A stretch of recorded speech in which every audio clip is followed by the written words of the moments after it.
Bismillahirrahmanirrahim. Assalamu alaikum dear students. Welcome to your channel The Anatomy Canvas. And in today's class we are going to discuss with the bony feature of the clavicle. So clavicle is one of the long bone which is placed horizontally in the body. It has a shaft and the two ends. This one is the medial 2/3 and this one is the lateral 1/3. The lateral 1/3 is flattened from above downward and it has two surface borders, the anterior border and the posterior border, and two surfaces, superior surface and inferior surface. Anterior border is concave forward and the superior surface is smooth, while posterior border is convex backward and it has a bony projection called the conoid tubercle and as a ridge called the trapezoid ridge. Here you can see this is the facet for the joint with the scapula forming the coracoacromial joint. Lateral border has a facet for the joint with the acromion process forming the acromioclavicular joint over here. This one is the medial 2/3 of the clavicle, and medial 2/3 is a little bit quadrangular in shape. It has four surfaces and four borders. This one is the superior surface, the posterior surface, the anterior surface, and here is the inferior surface. Similarly, it has an anterior border, the superior border, the posterior border, and inferior border.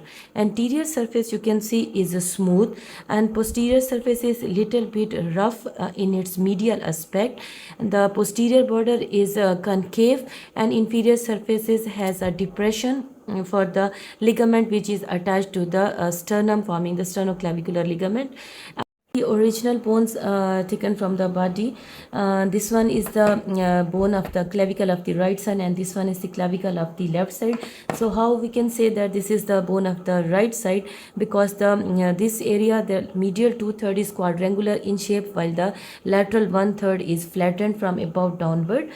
Similarly, this one is the bone of the left side. It has medial 2/3 which you can see is quadrangular in shape having four surfaces making a joint with the sternum, and this one is the lateral third which is flattened from above downward and two surfaces, the superior and the inferior surface. So looking at this we can differentiate. Also you can see in the medial part the anterior border is convex forward while in the lateral part the anterior border is concave backward. So by looking at these features, looking at the anterior border at the medial end and anterior border at the lateral end, similarly looking the medial end and the lateral end and the superior and the inferior surfaces, we can easily say that this one is the bone of the left side and this one is the bone of the right side of the body. Now we are looking at the different muscles which are attached to the clavicle.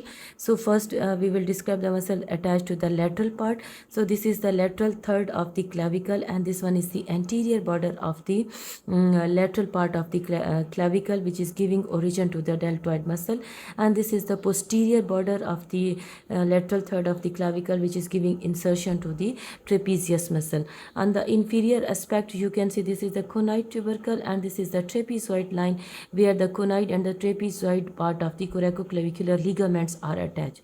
Now move on to the medial part of the clavicle. The medial part, its anterior surface gives origin to the pectoralis major muscles, while its superior surface giving origin to the sternocleidomastoid part, and inferior surface in its medial aspects giving origin to the sternohyoid muscles. There is an impression for the ligament which is attached to the sternum forming the joint, that is the costoclavicular ligament. And here you can see on inferior surface there is the trapezoid, there is the ridge, the subclavian groove which is present, and this subclavian grooves gives attachment to the subclavius muscle. So these are the different attachments which are present on the clavicular bone.